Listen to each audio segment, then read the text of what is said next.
Revelation 7 describes how modern society has responded to this flood of information. As with the four horsemen, I know that I am suggesting a new interpretation. However, this interpretation accurately portrays current society as well as being consistent with the biblical text. Verse 2 of chapter 7 contains an interesting phrase. I saw another angel ascending from the rising of the sun, having the seal of the living God. For almost 14 years, Japan has been referred to as the land of the rising sun. One of the primary responses to infoglut has been the embracing of Japanese Zen Buddhism. This invasion of Western thought by Zen is illustrated by the book Zen and the Art of Motorcycle Maintenance. This book was first published in 1974 and has sold 5 million copies. Whether the biblical phrase rising of the sun actually refers to Japan or not, one can definitely say that Western society has responded to infoglut by embracing Eastern mysticism. And a rising sun accurately symbolizes the overgeneralization of mystical thought. We saw in chapter 6 that those who follow the Word of God are given the white robe of a wholesome personal culture and told to wait until the religious skepticism of scientific thought has run its course.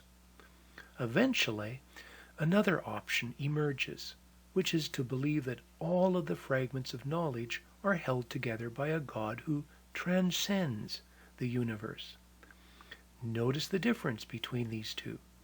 A white robe applies traditional Christian principles within some limited personal realm, while a rising sun believes that God is bigger than the box of human knowledge and existence. Verse 3 talks about sealing the bondservants of God on their foreheads.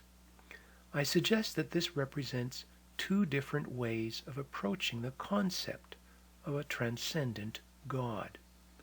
The first option is to use mysticism as a way of finding personal peace within the world of information overload. Such an individual climbs the ladder of success while occasionally escaping to the alternate reality of being one with the cosmos. The second option believes that a living God lies behind the complexity of technological society. These two options may appear at first glance to be quite similar, but over time they will guide a person in totally different directions, which explains why the four winds of the earth are prevented from blowing while this sealing occurs. This is followed by the description of the 144,000 within the context of the 12 tribes of Israel. My guess is that this number is symbolic. I am not sure what this list means. However, it is interesting that the tribe of Dan is not present in this list. The word Dan means judge, which implies that the attitude of judging is not an aspect of the 144,000. There is a natural tendency for people to judge those who are different as evil. And even though Christianity talks a lot about love, what one often experiences from Christians instead is judgment. An extreme example can be seen in this picture of Ku Klux Klan members gathering in a church under the banner, Jesus Saves. And we all know the attitude of the Bible thumper who uses biblical references to judge his neighbor. Verse 9 describes the type of person that emerges when technical specialization is combined with submission to a transcendent God.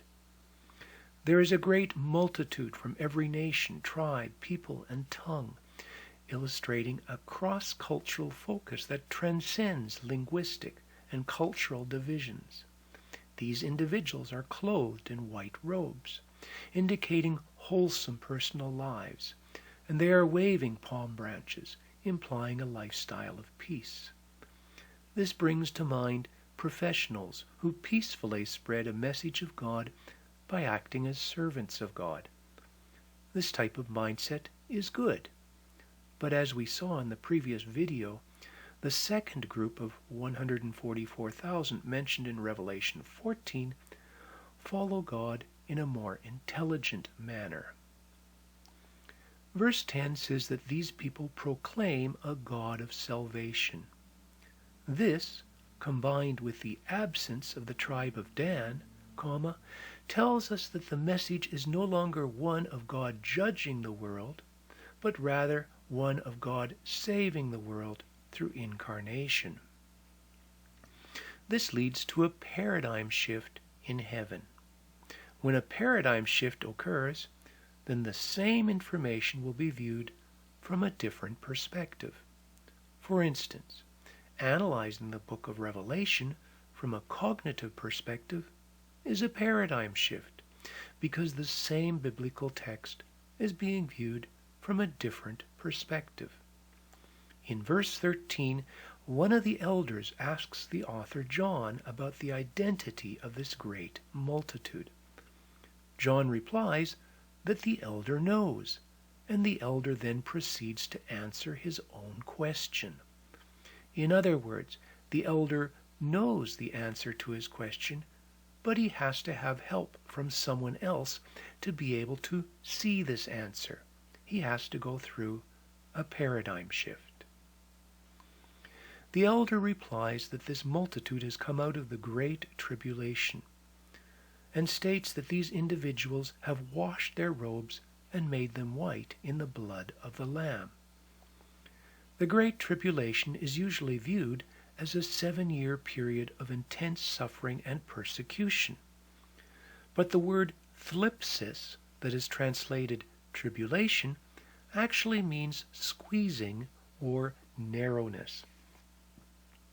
Today's society could be accurately described as a society of squeezing, because every person is squeezed into the narrow realm of some specialization.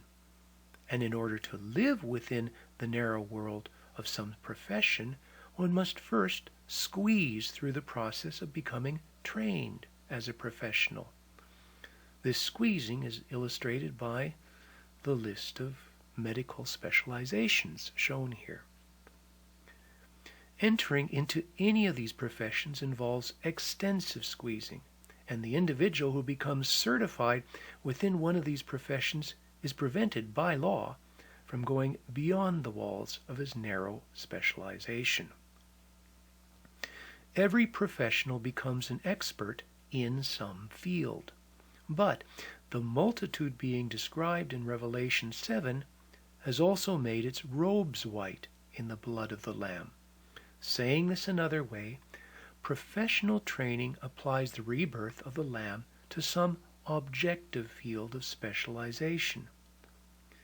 However, 144,000 and the multitude have extended the rebirth of the Lamb to the robes of personal culture. Instead of just wearing the white robe of a wholesome culture, they are wearing the washed robe of a transformed culture. Verse 15 says that this group serves God day and night in his temple. Jesus distinguished in the Gospels between a servant and a friend. These individuals have gone beyond being merely professionals to becoming servants of God, but they have not yet made the transition to becoming friends of God. Verse 16 adds that they will no longer have hunger or thirst, neither be troubled by the heat of the sun.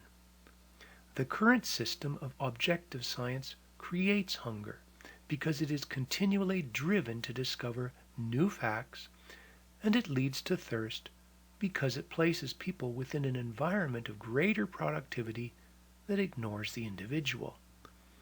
This is all driven by the blinding heat of a merciless system of runaway scientific research and growth. Hunger, thirst, and sunlight are all essential aspects of human existence. But what is being described here is not normal hunger, thirst, and sunlight, but rather pangs of hunger and thirst, driven by the scorching heat of a beating sun. Verse 17 says that the Lamb will be the shepherd of these people and will guide them to the springs of the water of life. A shepherd implies that these individuals are following God in the semi-intelligent manner of sheep, while being guided to springs of life indicates the discovery of new motivations that lead to lasting personal benefits. Summarizing, what is being portrayed here is a group of transformed professionals who are driven by life. This is good, but it is also incomplete.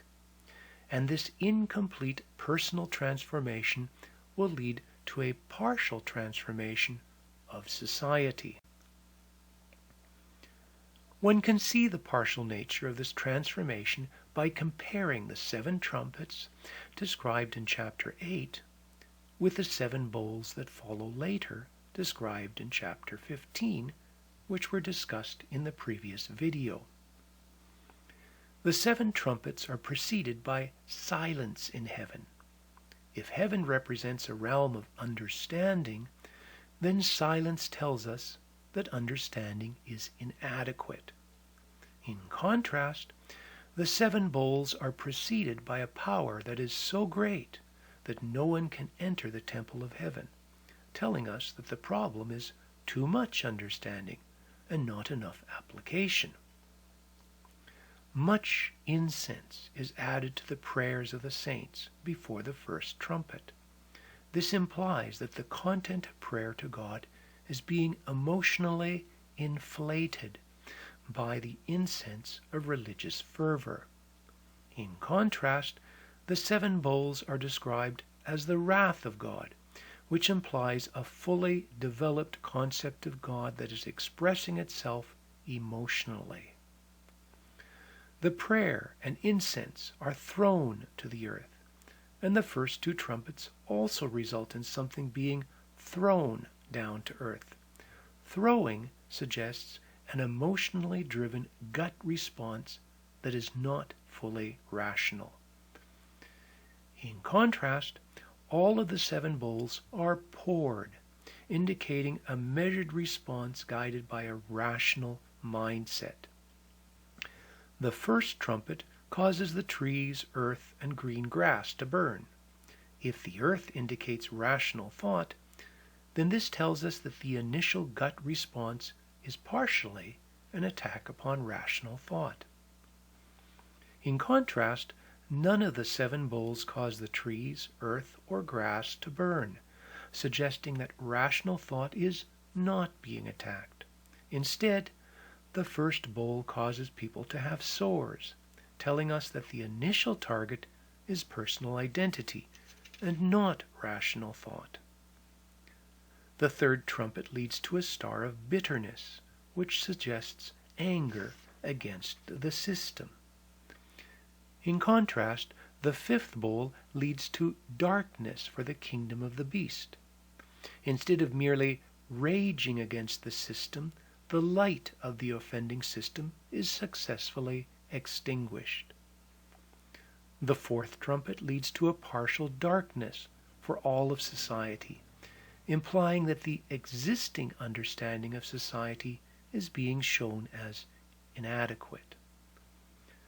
The 4th bowl, on the other hand, leads to excessive sunlight and heat, telling us that a new system is being imposed upon society. Finally, the 6th trumpet causes the angels at the river Euphrates to be released, telling us that a split between objective West and subjective East is being unveiled. In contrast, the 6th bowl leads to a drying up of the river Euphrates and a revealing of the ways and methods of the kings of the East. Let us now look at the 7 trumpets in more detail, applying the description to current society.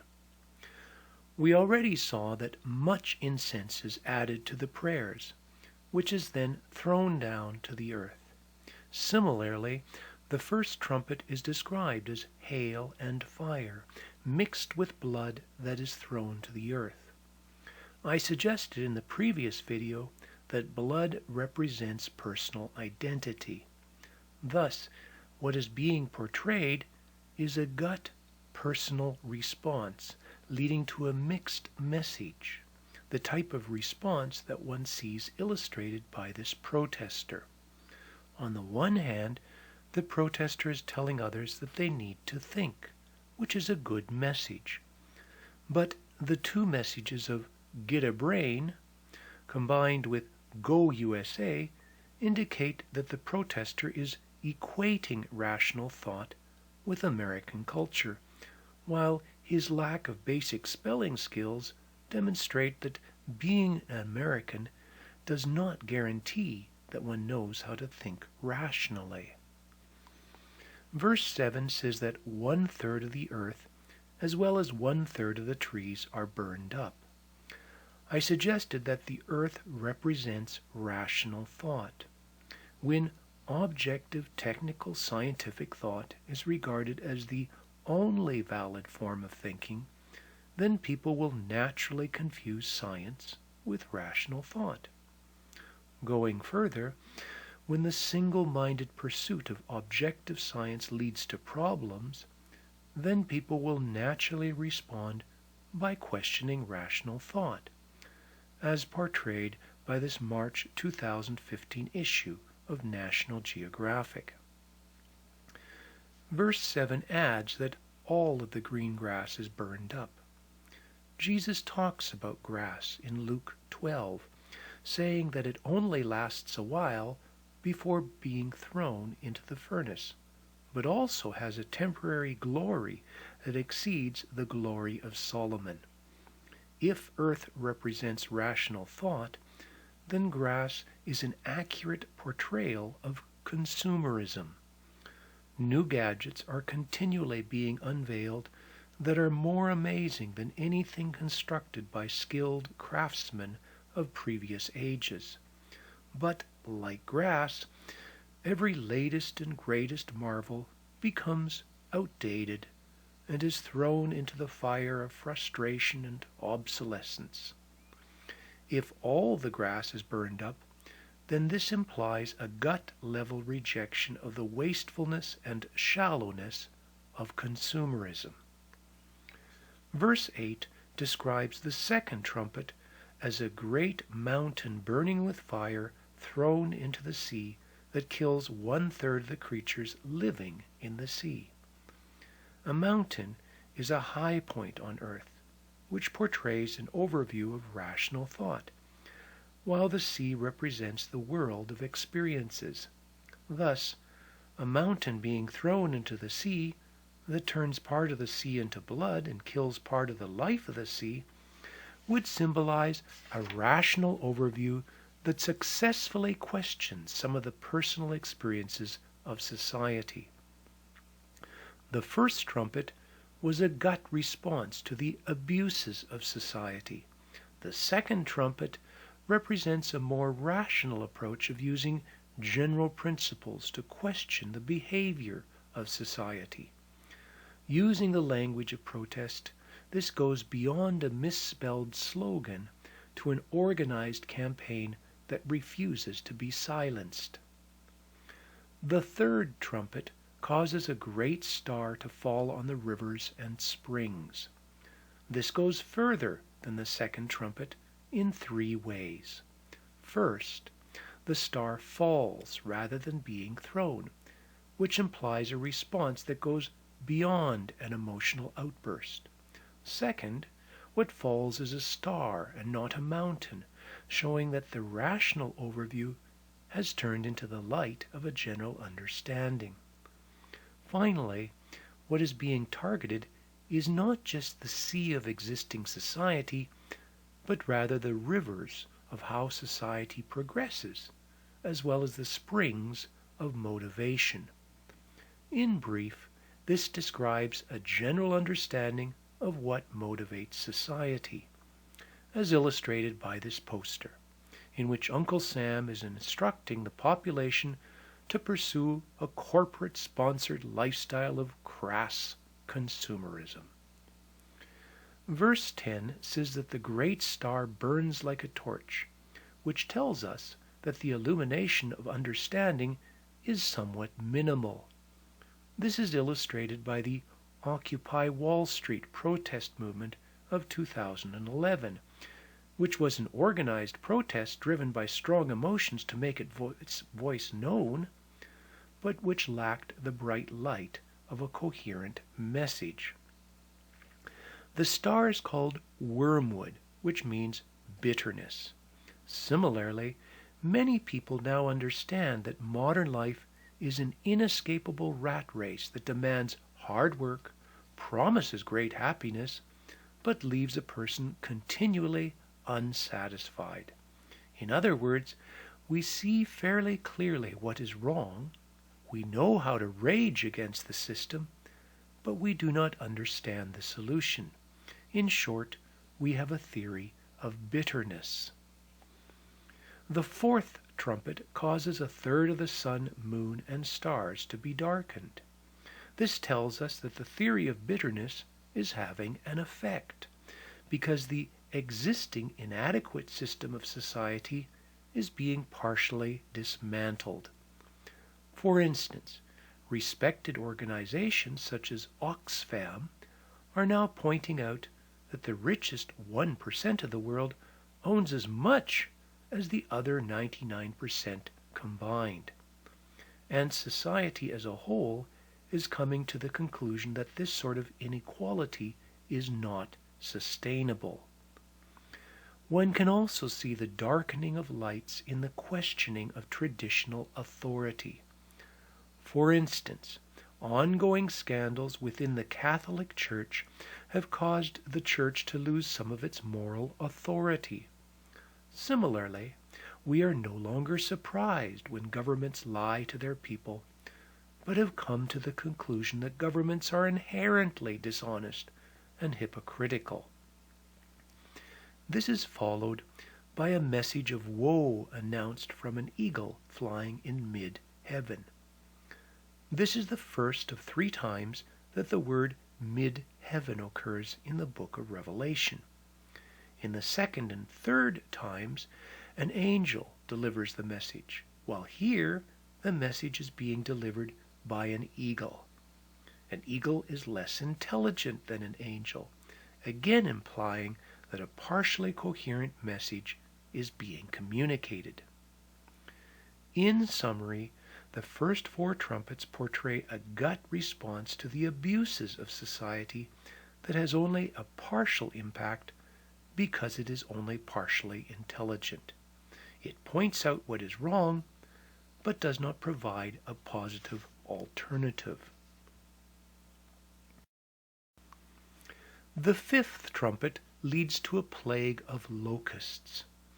I suggest that one can decipher the meaning of this passage by comparing the symbolism with present society.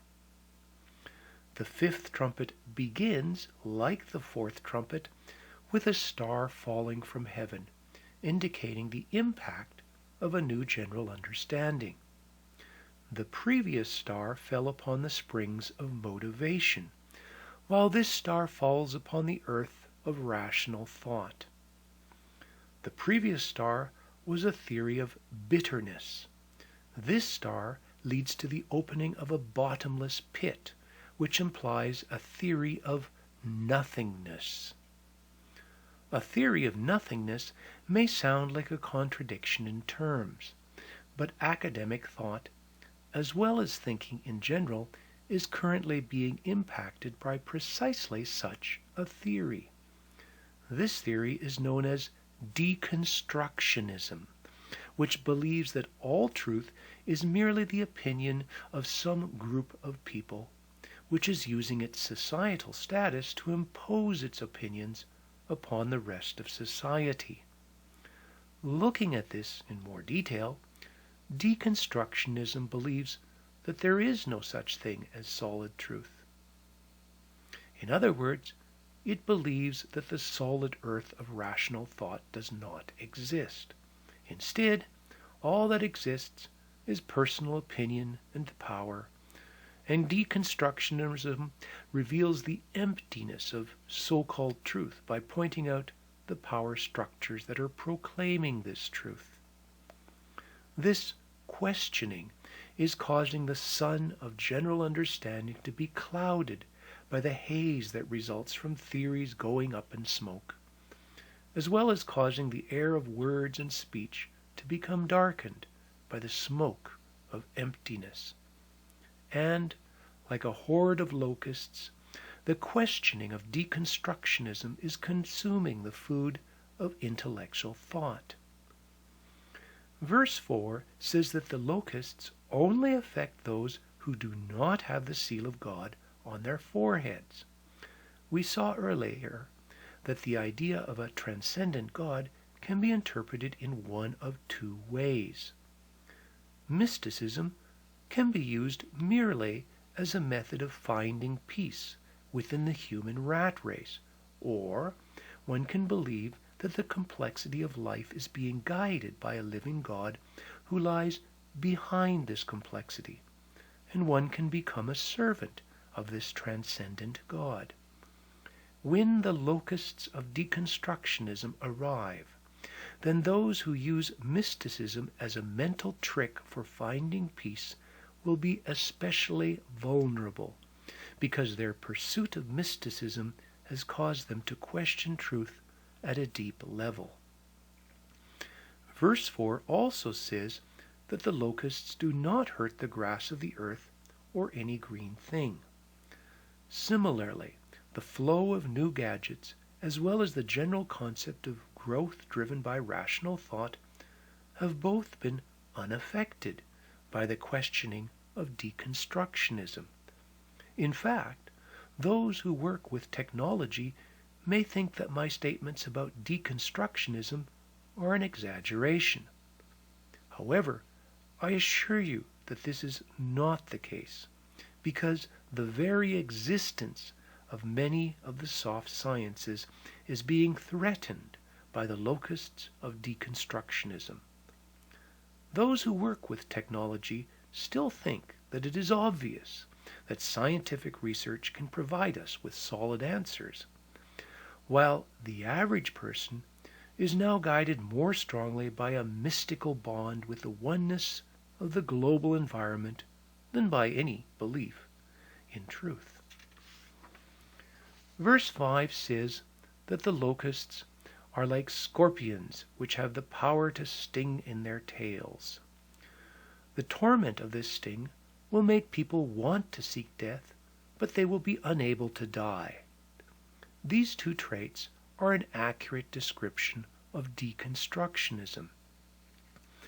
Deconstructionism promises freedom from tyranny because it questions the authorities who impose truth upon society. However, the liberal who used to question authority has now become the new voice of authority that must not be questioned. In the words of this cartoon, deconstructionism may tell others to question authority, but it does not appreciate it when others follow this advice by questioning the authority of deconstructionism. This sting of authoritarianism is not immediately obvious, but instead becomes apparent as those who question existing authorities become accepted as the new set of recognized authorities. In other words, the sting is in the tail. The end result is a chain of authoritarianism from which there is no escape. No matter how hard one tries to die to the mindset of authoritarianism, all that deconstructionism can do is replace one authority structure with another. The appearance of the locusts is then described in greater detail, and I suggest that this description symbolizes various aspects of deconstructionism. Verse 7 says that the locusts are like horses prepared for battle, which tells us that systems of power are struggling for dominance. In biblical times, the horse was the primary weapon of warfare, and the Bible uses the horse to represent organizational might. The locusts have crowns like gold. Similarly, deconstructionism gives the appearance of practicing thought that is crowned by pure motives. After all, deconstructionism is trying to save the downtrodden from oppression, and everyone agrees that this is a lofty goal. The locusts have faces like the faces of men, telling us that there is the appearance of intelligent academic dialogue. Deconstructionism does not protest in the streets. Instead, it publishes academic papers full of technical terms backed up by references. Verse 9 says that the sound of their wings is like the sound of chariots and horses rushing to battle. Wings indicate intellectual activity because wings are used to move through the air of words. However, verse 9 says that there is only the sound of intellectual activity and institutional competition. That is because a philosophy of questioning is incapable of making intellectual progress.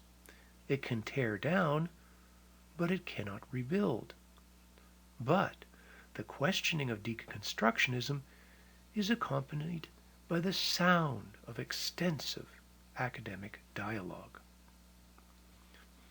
Verse 8 describes what actually motivates deconstructionism. The locusts have hair like the hair of women, and hair covers the head. Female thought is naturally guided by emotion and social interaction. Similarly, subjective emotion and social status play a defining role in the thinking of deconstructionism. I should mention in passing that female thought will instinctively be regarded as inferior when objective, specialized technical thinking is regarded as the only valid form of thought. However, emotion is neither automatically suspect nor something that must be accepted without questioning. Instead, emotion is a shortcut to thought that allows the mind to respond quickly to situations without having to go through the details of rational analysis. The locusts also have teeth like lions. In other words, deconstructionism chews on facts with the attitude of a lion, with its taking of prey and roaring of personal domination. The description of the locusts ends by saying that they are ruled by an angel named Destruction, and the name of this angel is given in both Hebrew and Greek. In Roman times, Hebrew was the language of Jewish religion, while Greek was the language of secular philosophy. Similarly, deconstructionism began as a grassroots movement of questioning authority, but has turned into a system of intellectual and societal destruction that affects both religious thought and secular thought. Locusts are followed by an army of horsemen. As with the locusts, we will use symbology combined with current society to suggest what these horsemen represent. Verse 14 mentions releasing angels that are bound at the river Euphrates. I suggested in the previous video that the river Euphrates symbolizes the division between the rational West and the mystical East. The ancient city of Babylon straddled the river Euphrates, and Revelation 17 and 18 portray Babylon as a culture that juxtaposes objective rational thought with irrational subjective feelings. A similar juxtaposition exists today. Objective Western thought has become highly rational as a result of runaway scientific research, while subjective feeling is supposed to be respected and not analyzed or questioned. The result is a juxtaposition between machines that behave increasingly lifelike and living, breathing humans with feelings and emotions. Verse 15 says that the angels are released at a specific time. One can see that timing would be critical. If deconstructionism does not continue long enough, then remnants of tradition and blind faith will remain. But if deconstructionism continues too long, then people will lose the ability to think rationally. I suggest that the horsemen represent corporatism, a society in which corporations play the dominant role. A corporation is the ultimate expression of following incarnation only. Rational content is being used to connect personal identity with the concept of God. But this concept of God is inadequate because it is being formed by the leadership and symbols of some limited corporation. In addition, the relationship with personal identity is also inadequate because it does not include personal life.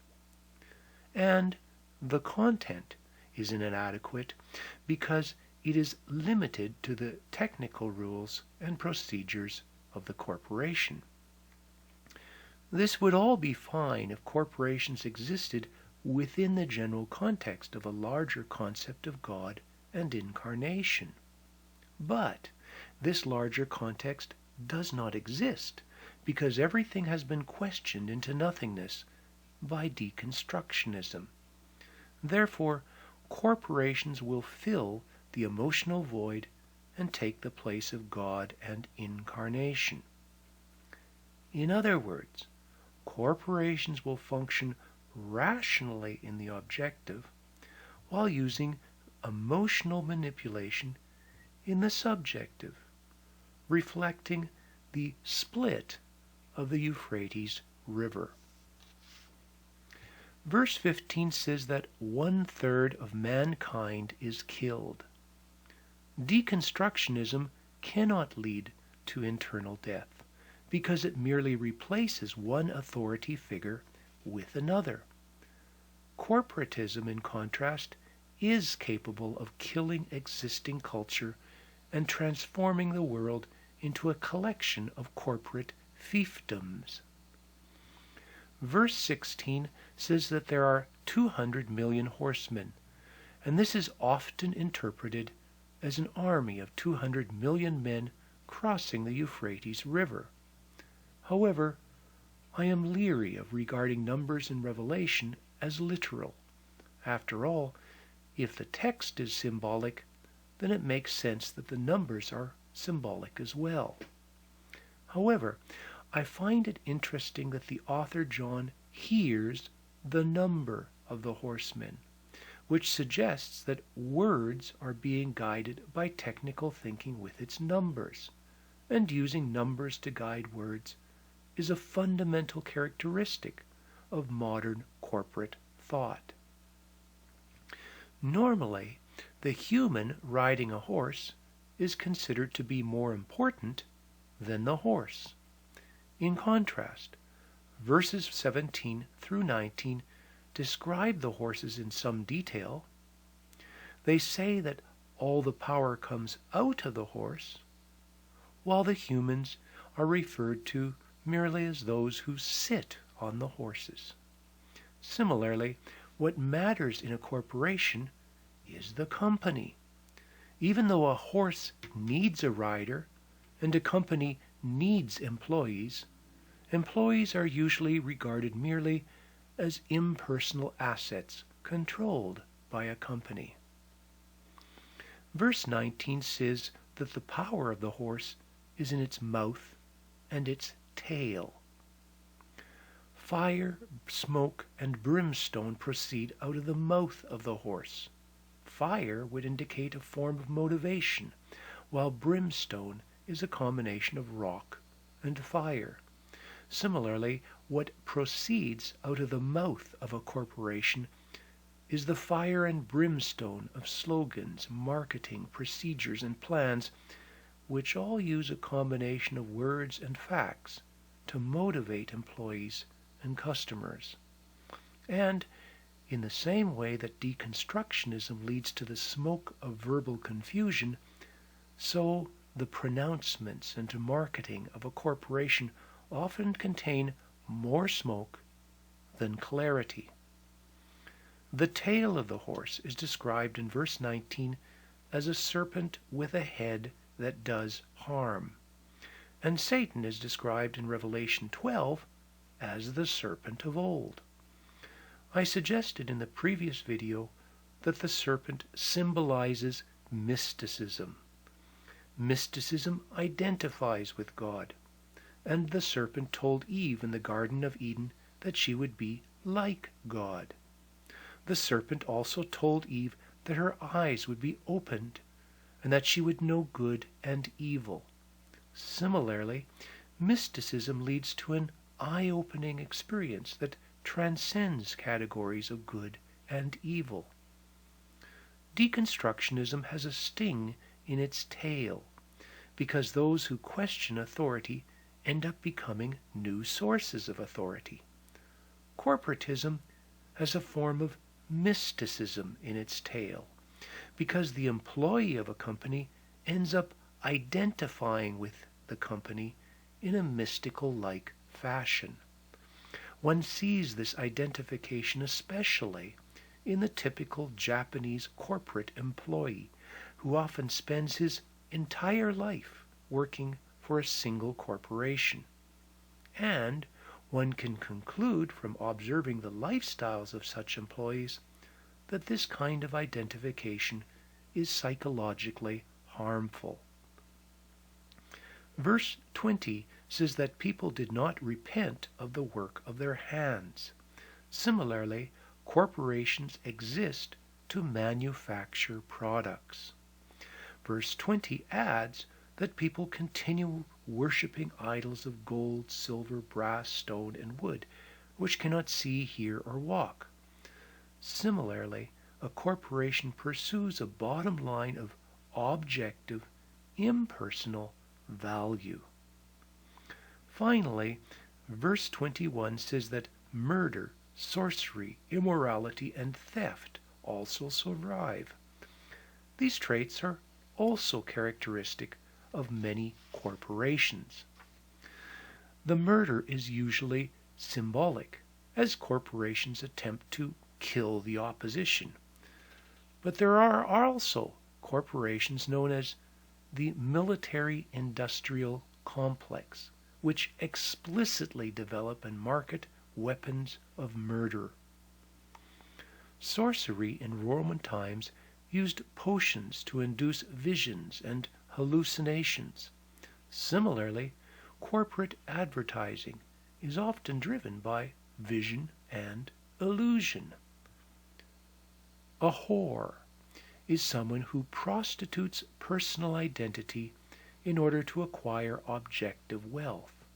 Similarly, many employees have been turned into corporate whores by the objective bottom line of a corporation. Finally, corporations often practice theft by claiming ownership over ideas developed by others. For instance, a recent article in Forbes magazine estimated that 50 Disney movies are based upon stories that were in the public domain, but now are vigorously defended as being owned by Disney. In conclusion, I am not suggesting that a corporation is inherently evil, or that it is wrong to develop new products or to market products in clever ways. However, when incarnation is regarded as the only valid form of thought, then this will ultimately lead to a society dominated by corporations, and I suggest that this type of corporatism will express itself naturally in the kind of evil being described in Revelation 9. We will conclude this video with a question. If Revelation portrays God's plan of salvation, then why would God lead society through the locusts of deconstructionism and the horsemen of corporatism? I would like to suggest 4 possible reasons. First, society is naturally ruled by sacred cows of tradition, culture, tribalism, and religion. These sacred cows need to be deconstructed, and deconstructionism does a good job of questioning sacred cows. Second, a corporation may be an inadequate expression of incarnation, but this is still a step up from the overgeneralization and identification of mysticism. Third, a corporation may pursue an inadequate bottom line, but it does use rational thought to pursue a goal that involves the emotions. And combining rational thought with emotions is a major aspect of mental wholeness. Finally, the combination of deconstructionism and corporatism creates a spiritual vacuum that can only be filled adequately by the concept of a rational God. Deconstructionism questions existing concepts of deity. The corporate-driven consumer society causes people to search for deeper meaning, while the rational thinking practiced by corporatism means that rational thought will be used to search for deeper meaning. This lays the foundation for Revelation 10, which describes the development of a rational concept of God that bridges objective and subjective. Revelation 10 through 20 were described in the previous video. This video was made in 2016. It appears that society is presently in the transition from deconstructionism to corporatism. Deconstructionism has been in vogue for several decades and has turned into a fully developed school of thought. Society is now heading in the direction of greater corporate control. Thank you for watching.